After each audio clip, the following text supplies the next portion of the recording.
Good evening and welcome to Tucker Carlson Tonight. Today, more than 30 Democratic senators demanded that Senator Al Franken of Minnesota resign in response to multiple allegations of sexual harassment.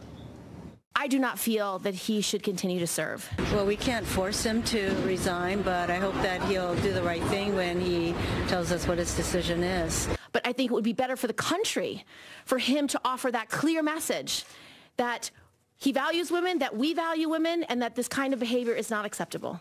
Senator Franken's conduct was wrong. He has admitted to it, and he should resign from the Senate.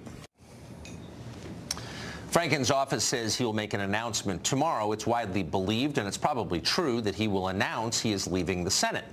Many on the right are reacting gleefully to all this, to what's happening to Franken, and you can certainly understand the impulse. Franken was a mediocre senator and a thoroughly miserable person. Cruel to those beneath him, narcissistic, monumentally self-righteous, Al Franken should have been exposed years ago for the nasty poser he always was. Instead, he was celebrated by the media. He was protected by a Democratic establishment that found him useful. Very few people who knew Al Franken personally, including me, are mourning his departure from Washington. Good riddance. But there is a downside to all of this, and it ought to worry anyone who cares about justice or due process, or for that matter, living in a free country. Today's calls for Franken's resignation were sparked by a new accusation that he tried to kiss a woman against her will 11 years ago after a radio interview. It certainly sounds plausible. On the other hand, the allegation is unproven. Worse, it's anonymous, and that means that Franken can't really answer it. None of this would pass muster in a court of law, but in a trial by social media, and that's what we're seeing, it's enough to destroy a reputation, a career, a life. So enjoy the schadenfreude, the pure animal thrill of watching a powerful person knocked from a high perch, but at the same time, ask yourself, what if this happened to you? Imagine being accused by someone whose name you didn't know of something that supposedly happened more than a decade ago. How would you respond? How could you respond? What if you were innocent, by the way? And what if nobody cared? Our entire justice system was designed to prevent moments like this. The Sixth Amendment guarantees the right to face your accuser, just as Roman law did 2,000 years ago. There's a reason for that. There can be no justice without transparency. Democrats have abandoned that ancient right, attacking any who assert it, because they sense political gain in doing so. Losing Franken right now costs them nothing. Another likely more liberal Democrat will be appointed to take his place. And a vote to expel Roy Moore from the Senate next year will be a lot easier to hold if Democrats don't have to account for Al Franken. This isn't principle. In fact, it's the most cynical kind of politics. And if you don't believe it, look no further than New York Senator Kirsten Gillibrand, who was the first to demand Franken's resignation today. On the subject of harassment, Gillibrand is an opportunist and a phony, and so are many around her. When it was convenient for Gillibrand to give cover to a sexual abuser, she did it enthusiastically. Unlike Al Franken, former President Bill Clinton has been credibly accused of rape, forcible rape. Gillibrand didn't care. In 2013, she tweeted, quote, "Happy birthday, President Bill Clinton, exclamation point. Thank you for your friendship and support, as well as your incredible leadership, another exclamation point." In April of last year, Gillibrand said she was, quote, "honored to campaign alongside Bill Clinton in New York." At the Democratic National Convention, she even posted a picture of Clinton with his arm around her. Now she calls the former president a sexual predator. She says he should have resigned 20 years ago. But we haven't learned anything new about Bill Clinton. Nothing has changed except for Gillibrand's own political calculations. She is a fraud, as are many of her colleagues who came out against Franken today. They all covered for Bill Clinton, too. It'll be interesting to know how the Democrats making windy statements about the horrors of sexism treat actual women back in their actual offices. If any staff are watching tonight, any Hill staff, reach out and let us know. Sexual harassment is not the only kind of abuse that staffers put up with on Capitol Hill. Just because you're female and claim to be a feminist doesn't mean you don't throw staplers at the women who work for you. That kind of thing happens regularly, as everyone who lives here knows. Let's stop pretending. And above all, stop the nauseating hypocrisy and the self-righteousness. What goes around definitely comes around. Remember that. Christy Setzer is a Democratic strategist, president of New Heights Communications, and she joins us tonight. Christy, thanks for coming on. Thanks for having me. Last thing I want to do is put myself in a position to appear to defend Al Franken, whom I know well and have never cared for. Don't think he was a good senator. Think he's kind of creepy. This is all plausible as far as I'm concerned. But I'm very struck by a couple of things, and one is the pivot that the entire Democratic conference in the Senate seems to have made. A year and a half ago, they were defending Hillary Clinton, who everyone knows attacked the women who accused her husband of sexual harassment and assault. She attacked them, belittled them. And they were defending her. And today they're saying, on the basis of anonymous accusations, that they can't even bear to serve with Al Franken. Where were they a year and a half ago? Okay, so there's a couple things wrong with that statement. First, I think we can all agree that it would be better off if the women were in charge.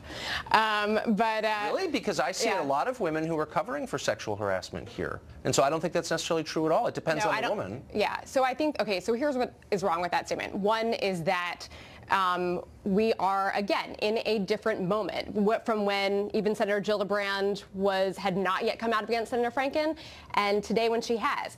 We were talking about one accusation, and now we're talking about 6, 7, 8, and they're not actually anonymous accusations. These women have really put themselves out there at, the potential for great personal cost. Look, again, there's no way you're going to put me in the position to defend Franken on anything. The fact is, I think the majority are anonymous. I'm sure they're all true. Most accusations are true. My only point is they're not all true, and that's why we have due process and we have justice system, and we don't. They're almost all true. I mean, the rate of false accusation for sexual harassment, sexual misconduct is unknowable. So we're not going to pretend we know that. No, it's considered to be about 2%. I don't. You can't know that. And as someone who was falsely accused of a crime, I can say it happens. I don't think it's very common, but it happens. The point is we have a justice system for a reason, which is not everyone tells the truth all the time, as we all know. But you're dodging my central point, which is Bill Clinton was accused far more credibly than Al Franken has been, and of much graver crimes, including forcible rape by Juanita Broaddrick. And I guess my point is really simple. Until Juanita Broaddrick is invited on CNN and treated respectfully in an interview, which she never has been that I know of, I can't take this seriously. That's interesting. Because for one thing, I believe, and we've actually talked about it on this program, there has been a bit of a reckoning within the Democratic Party to say, if we were in this moment now that we were, if we had this moment 25 years ago that we're having now, we actually probably would see some of Bill Clinton's misdeeds a lot differently. I think that's right. I think that's true. However, I think there is a big problem in looking at this through such a narrow lens that we forget that the man who is sitting in the Oval Office had what, 20 women come out against him? So look, but again, we're not peering through the mists of time here, back 25 years to the Democratic primary of '92. What we're looking at is last year in the presidential election, where Kirsten Gillibrand and all these other people jumping up and down self-righteously about believing the women didn't believe the women and took the side of someone who attacked the women for the crime of accusing someone of sexual harassment. And my point is, why should I take anything you say seriously, Kirsten Gillibrand, when you were doing this a year ago? Because there's a huge contrast right now between what seems to be the Republican Party's official motto of the women are all liars, literally the position of the White House, was something that they've trotted out Sarah Sanders. That's not my position at all. I don't think most women are liars. I mean, I give everyone the benefit of the doubt, and I mean that. I'm just saying, specifically in the case of the United States Senator from New York who took Hillary Clinton's seat and campaigned for her a year ago. To jump up and down and say, I can't serve next to this man, when she just provided cover for someone accused of rape, knowingly provided cover. It's like, where's the credibility, honestly? Where's the credibility? Well, I mean, look, I think the credibility is in what she's... And again, I'm not affiliated with, Kirsten Gillibrand. No, I know you're not. I'm not saying your fault. I'm just sincere questions. Yeah, no, I mean, look, I think that she feels sincerely about the issue. She certainly, led the conversation on military sexual assault. I think that this is something that she personally feels very strongly about. Then why didn't she say anything when it mattered? See, the thing is, Franken doesn't matter. He'll be replaced by the Democratic governor with someone else. It's all fine. But it mattered last year when a woman who attacked self-described victims was running for president, and everyone gave her cover. Because Hillary Clinton didn't do anything. Yes, she did. No, I'm sorry. She attacked Monica Lewinsky as a crazed stalker. I was there. The White House called me when that happened. I was a reporter covering it. Yeah, but you don't think that she was acting as a wife who was angry at her husband and So do wives get a pass? If your husband's accused of rape, it's okay to attack the woman who accuses him? No, but I think that you see it very differently than you would as that she's got some machine behind her that's, out to attack the women. I don't think well, first of all, there was a machine attacking the women and destroyed many of their lives, including Monica Lewinsky's life. She didn't do anything wrong, and Juanita Broaddrick's life. But let me just end on this. Yeah. If this is a sincere turnabout, a change of position, a change of heart, then why aren't we seeing Juanita Broaddrick on CNN right now or MSNBC being interviewed respectfully? Because Juanita Broaddrick has nothing to do with the current political moment. She has no relevance to the news right now. You know who does? Oh, really? Because she was accused of, she accused someone of, and that's being Donald completely, Trump. that's being covered. But poor Juanita Broaddrick had her life destroyed for the crime of getting in the way of a Democratic politician. I think it's time to atone, don't you? I'm sorry. I think that, yes, we can and have had that conversation. Michelle Goldberg wrote about it. At the same time, Goldberg. At the same time, Bill Clinton, Hillary Clinton, they're not running for anything right now. Well, you know, Roy I don't Moore know. is. It matters when you destroy people, I think. So I think Call me that, crazy. you know, when the president's ready to resign. Christy, thank you. Thank you, Tucker. Julie Alvin is Senior Digital Lifestyle Director at Time, and she joins us tonight. Julie, thanks for coming on. Sure. Thanks for having me. So I just said a minute ago that it's what I really think. I think it's what most people think, that most people accused of misdeeds are probably guilty of the misdeed or some version of it. You know, I don't think most people are innocent who are accused. But I keep thinking of Al Franken, putting myself in that position. I don't like Al Franken. I don't agree with his politics. I'll be glad when he leaves D.C. But put yourself in his position. If somebody said, Julie, someone whose name I'm not going to tell you has accused you of something, of a misdeed 11 years ago, wouldn't you say, kind of hard to respond unless I know who the person is? There is a kind of unfairness about that, and I think we should be honest enough to admit it. You could focus on that unfairness, but you could also focus on the fact that this is not one isolated incident of one accusation against Al Franken. This is one of many of which there's photographic evidence. There are people who are on the record. There is corroboration from various sources. So, you know, if this were one sort of random person who we had no reason to believe based on other circumstances, then I might be more upset about this as Al Franken, but this is a point. Actually, let me just agree with you. It does seem like a pattern, absolutely. But the reason I'm bringing it up now in light of the Al Franken story is because we've seen other examples where random people with no pattern at all have been accused of felonies anonymously. I'm thinking of the Duke rape case, for example, or the UVA rape case that Rolling Stone wrote about. Both of them were lies.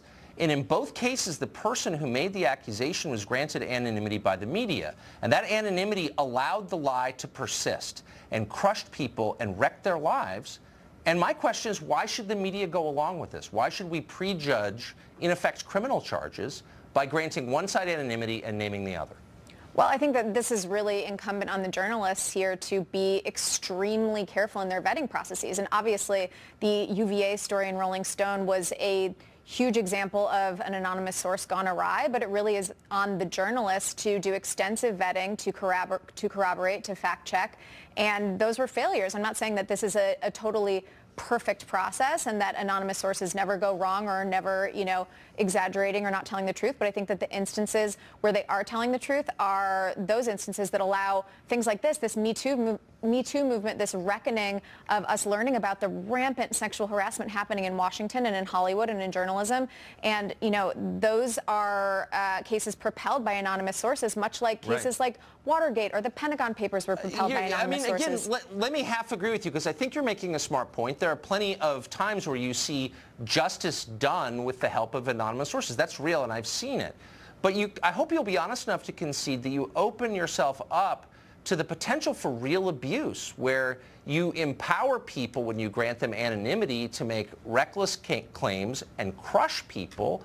And maybe in the media, our job isn't to do that. Maybe it's just to present the facts as we know them rather than to take a side about something, the truth of which we can't really know. I see your point, but I think that what's more important here is less the few cases of abuse that are made by people using anonymous sourcing incorrectly and journalists improperly vetting, and more the actual cases of abuse that are unveiled by anonymous reporting, whether that is these sexual harassment scandals, whether that is, you know, cases of anonymous sourcing in the past. So yes, there can be abuse of this system, but I think by and large that does not happen. Journalists are particularly careful about it. Okay, but the difference between using an anonymous source to prove, say, corruption and one to allege sexual harassment is, in the case of corruption, you're never just going to go on the word of someone anonymously. You need corroborating evidence, documents, actual evidence that the crime took place. In the case of sexual harassment, it's enough just to have someone's word.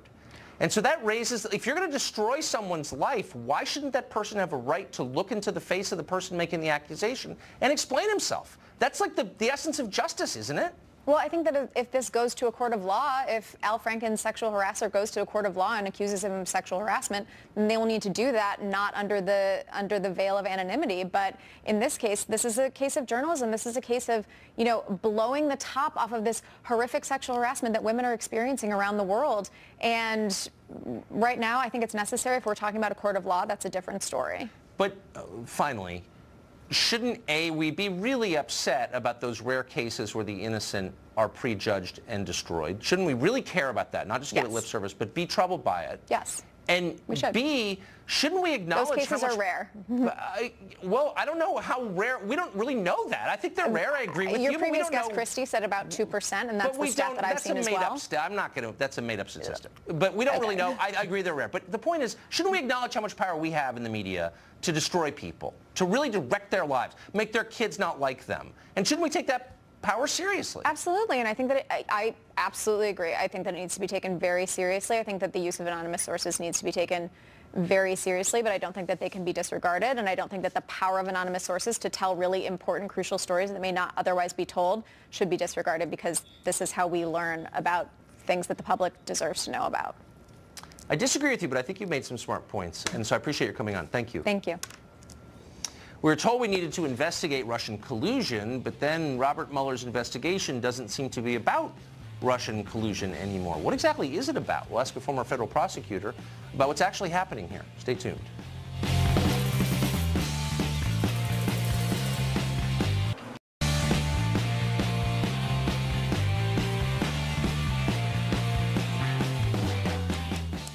Former National Security Advisor Mike Flynn pleaded guilty last week to the charge of lying to federal investigators. In his account of the crime, Special Counsel Robert Mueller described how Flynn had reached out to Russian officials during the presidential transition period, apparently for the first time. In other words, Trump's staff began talking to the Russians after the 2016 election. But wait, doesn't that pretty much invalidate those claims, the one you've heard for more than a year, of collusion with the Russians? It appears that way. So if this investigation is no longer about Russian collusion, what exactly is it about? Andrew McCarthy is a former federal prosecutor and a contributing editor to National Review. He's thought a lot about that question, written about it, and he joins us tonight. Andrew McCarthy, thanks for coming on. Tucker, thanks for having me. So the details are emerging from all kinds of directions all the time in this story. And so it's easy to lose track of the core point of this. And my understanding was this investigation was designed to determine what influence the Russians had on the 2016 election. Is that no longer the point? Well, I think ostensibly it's still the point. If you ask them, they would tell you that they were conducting still a counterintelligence investigation of Russia's meddling in the election, with a sideline into whether there was Trump campaign collusion in it. My own view, for what it's worth, is that that's the guise under which the investigation has gone forward.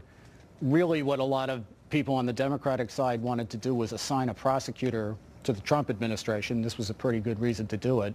But where I think they're headed is an obstruction of justice investigation, and collusion's pretty much gone by the boards, at least as something that's potentially actionable in the way it charges. So the charges would stem from behavior conducted during the investigation itself? Correct, a process crime, just like the two pleas to the two guys who pled to lying to the FBI agents. Right. That's a way of obstructing the investigation. I think the ultimate target is Trump, and their theory is that he knew that there was this investigation into his campaign that potentially would be compromising with Russia. I should say here that this isn't my theory. This is what I think their theory is. Yes.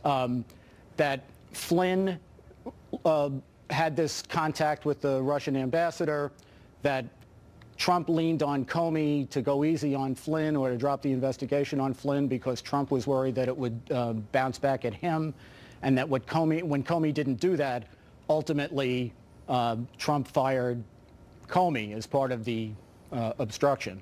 I think it's got a lot of holes in it, but I think that's where they're going. So I guess what bothers me about it, and I'm obviously not in favor of lying to anyone ever, but it doesn't sound like in the end we're going to see the kind of core crimes exposed. It doesn't seem like this has anything to do with what we're told it was about. And it also seems like, to some extent, if you threw an investigation like this at anybody, you might be able to, and I'm not defending the behavior, the dumb behavior of some of the Trump people, really dumb behavior. On the other hand, this could be done to anybody, actually, if you wanted to do it to somebody. Am I overstating? No, you're right. This is why I was so upset at the beginning, Tucker, that they carried this as a counterintelligence investigation, because counterintelligence is just an information gathering exercise.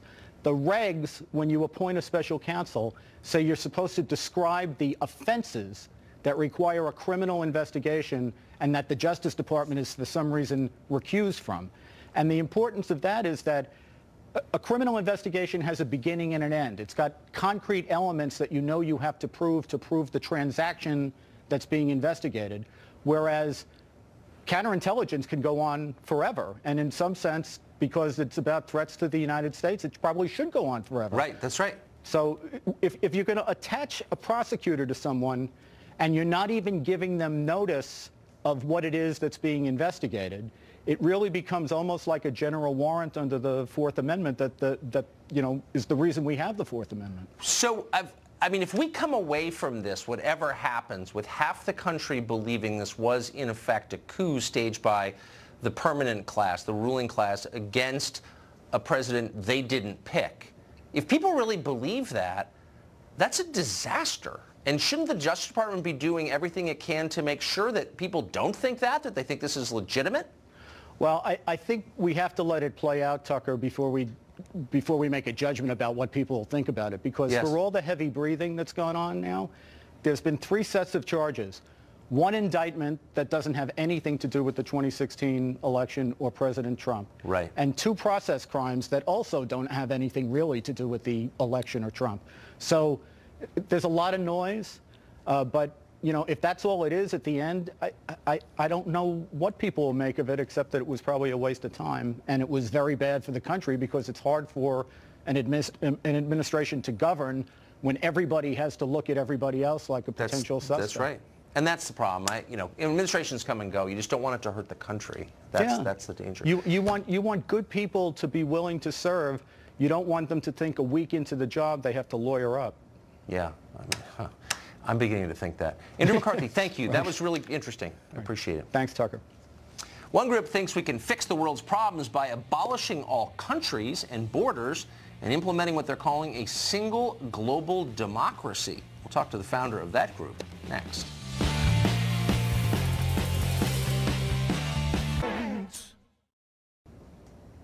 President Trump announced today that the U.S. will recognize Jerusalem as the capital of Israel and move its embassy there from Tel Aviv. Meanwhile, the administration also announced it will pull the United States out of a UN immigration compact, saying the compact is incompatible with its efforts to restrict immigration and enforce American border security. Some people think enforcing borders is exactly the wrong idea. In fact, they dislike the idea of borders themselves.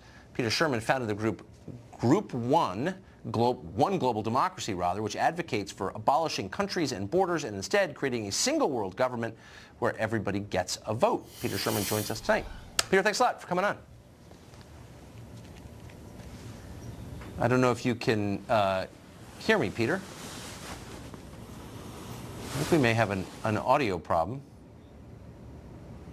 We were in different worlds, ironically, there for a minute.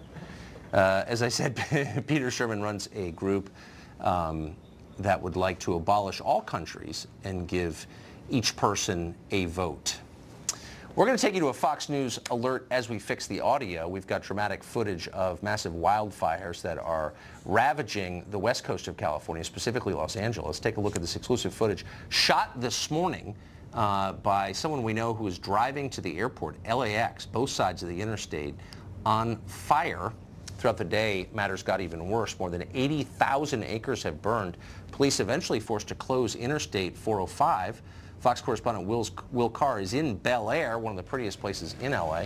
Will, how is it? Well, Tucker, fire crews are keeping a close eye on this community tonight after what can only be described as a terrifying day for the thousands of people that live in this community. The fire broke out around 5 this morning. It really exploded 4,600 people had to evacuate this area. It burned 4 homes to the ground, including this home. You can see where it's gutted. It's still smoldering, and we were here when these homes were going up in flames. Take a look at what we saw. We're in the Bel Air community just east of the 405 here in Los Angeles, and you can see that this neighborhood is under attack from these flames. Firefighters doing everything they can to try to salvage these homes and protect the homes near this. What you're looking at is this home was hit by an ember. It was fully engulfed. The firefighters are spraying this and the homes in the surrounding area down. This entire neighborhood is under mandatory evacuation. You can see the smoke has set in here, clouds of smoke all the way up and down this street. To an extent, it looks like Armageddon with the flames jumping out of these homes. This is an incredibly dangerous situation that is continuing to play out. And with that in mind, the biggest concern moving forward is the Santa Ana winds that are going to continue to blow throughout the course of the night and the rest of the week. And with that in mind, they've actually closed 265 schools for the rest of the week. Tucker. Well, did authorities see this coming? I mean, watching the wildfires on both sides of the 405 this morning, a major freeway in Los Angeles, you got the impression no one was fighting the fire at that point. Was anyone? Yeah. It was so early in the morning, around 5 a.m., and the difficulty with these winds is they just pick up the embers. They can push them miles down the road, so it's really difficult, if not impossible, for firefighters to predict exactly where the next fire will break out. But I do have to say, these firefighters did a fantastic job getting up into this neighborhood. These are multi-million-dollar homes. They were able to come and save so many. Like I said, 4 were destroyed, but there were so many that were in the path of this fire. They really did a great job of saving so many homes, Tucker.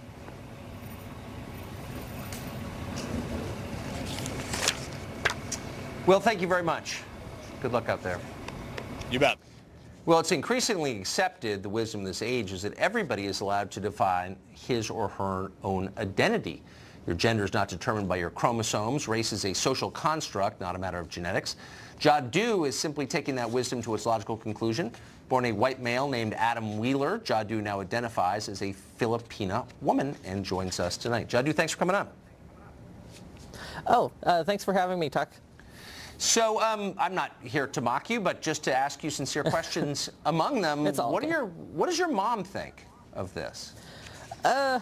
Well, you know, she did eventually find out with, you know, all the stories going on about me and about my group. Yeah, she's kind of still trying to come to the realization that I'm not exactly joking. That you're not joking that you went from being a white man to a Filipina woman. Well, I mean, sorry, I'm sorry for. So what did she say? Did she accept that?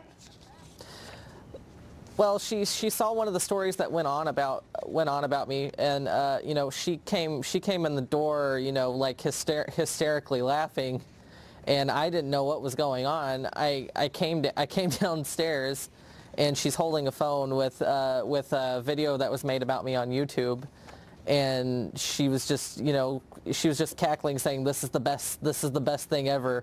And you know, I can reflect on myself in the third person, and I can see why it's silly, and it is silly. It sounds like she doesn't take it that seriously. Yeah, and I try, so do you take it seriously? I guess the reason I want to talk to you was, I've always wondered if we are telling kids, or if adults are agreeing that you can change your sex, why not change your race? Why would that be not allowed? Why would we consider that impossible? Exactly. When did that occur to you that you wanted to do that?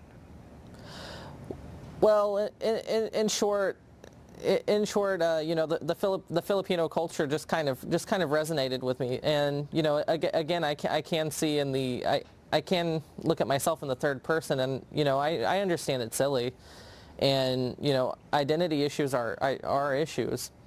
You know, it's a very small part of myself, as well as my transsexuality, but you know, a lot of people like yourself, you know, find it interesting, and I'll talk about it.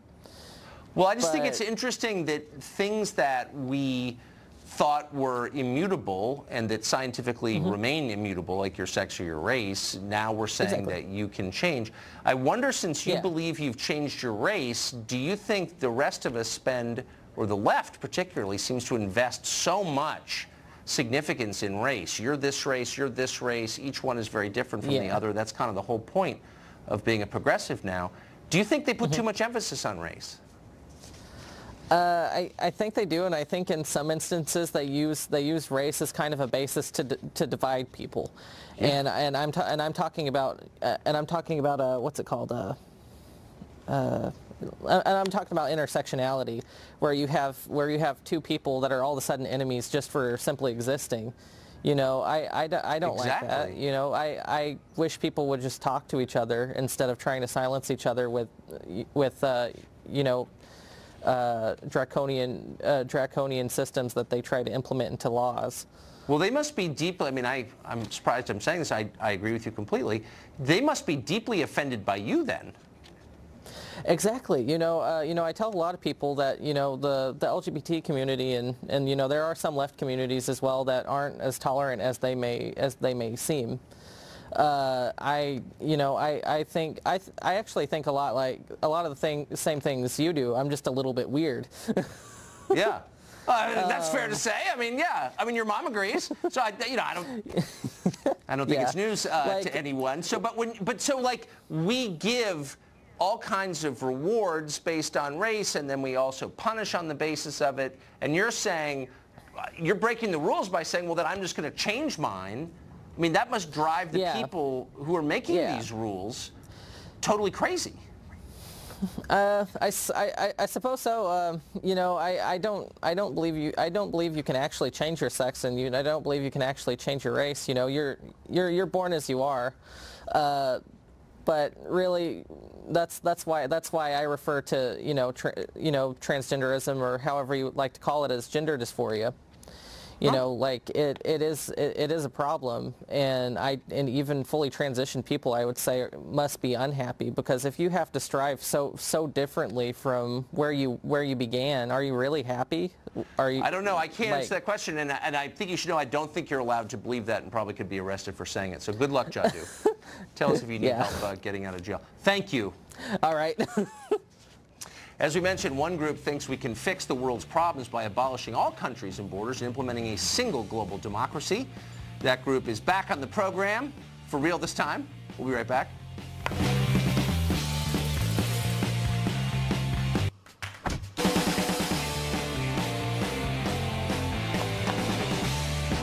The Trump administration has announced it will pull the United States out of a UN immigration compact. Some people dislike all borders, though. Peter Sherman founded the group One Global Democracy. It advocates for abolishing borders and countries. He rejoins us now. Great to see you, Peter. Sorry about that. So I just wonder, why now? It seems like the rest of the world is moving in exactly the opposite direction. You had Brexit. You got the Catalonian separatists. Around the world, you're seeing things become disaggregated. People don't want to be part of big organizations anymore. You're saying the answer is a global government. Why? So, hey, Tucker, thank you for having me on the show. One Global Democracy is here to create a new conversation about how we can make a better future for everyone by dissolving separate countries and international borders and giving everyone worldwide an equal voice in handling the big issues that affect us all, like climate change, which of course is the major cause of those tragic wildfires in Southern California, like inequality, which is hollowing out the middle class, as you covered last week, and like unlocking the doors to economic opportunity for everyone. We have a super powerful new video that makes the case for this on our website at oneglobaldemocracy.com, and I encourage everyone to check that out. Yeah, I mean, I would encourage him too, because I think it's an interesting idea, but it seems very anti-democratic to me. People don't want this. They've never wanted it. The League of Nations had to be imposed on them. Same with the UN, the EU. Like, actual people don't want to be ruled from a great distance by people who don't speak the same language or have the same history or values. They don't want this. They never have wanted it. Why do you think otherwise? Well, the key distinction here is between being ruled and democracy. Now, democracy is about everyone having an equal voice, and we don't have that today. international borders and separate countries are getting in our way. You know, our current patchwork of separate countries dates back more than 350 years to the days when horse travel was the state of the art for communications. An awful lot has changed since then. You know, no, Isaac if I can Newton just correct the laws you, of physics. Wait, but no, but people have always had different countries, not nation states, but they've always had, going back to the very beginning of time, tribes, distinct groups that have different rituals and customs, cultures, languages. People aren't all the same, and maybe that's why this would never work. Does that worry you? Respectfully, Tucker, I disagree. You know, and that's what's so exciting about this moment in history where we are right now. Because right now, for the first time in human history, we have an opportunity with new technology to actually implement a global democracy for the first time. So much has changed since we first had the Treaty of Westphalia in 1648 or whatever it was. You know, we've had the laws of physics articulated. We've had domesticated electricity. We've had the arrival of the internet and now blockchains. But none of that changes. Massively changing the world. But why would you want to? But why would you want someone in a country you've never been to making decisions? I mean, presumably, if it's a one-man, one-vote democracy, then, like, the Chinese, with whom you have nothing in common, would be making decisions that affect you. Why would you want that? Well, as a matter of fact, you know, one person, one vote. You'd be surprised, actually. If you look at the available international polling data, it is really surprising how much in common we have with people all over the world. Even if you look at the major population centers like China and India and Islamic countries, it is truly surprising how many countries have you been to, we have in Peter? common in terms of values. Okay. Quite a number. Quite a number. Okay, thanks for joining us. Enough to disagree with you, but thank you. Millions of people will use Airbnb to rent rooms. Now some users are discovering hidden cameras spying on them. How's that for creepy? Whoa. We'll tell you how to protect yourself next.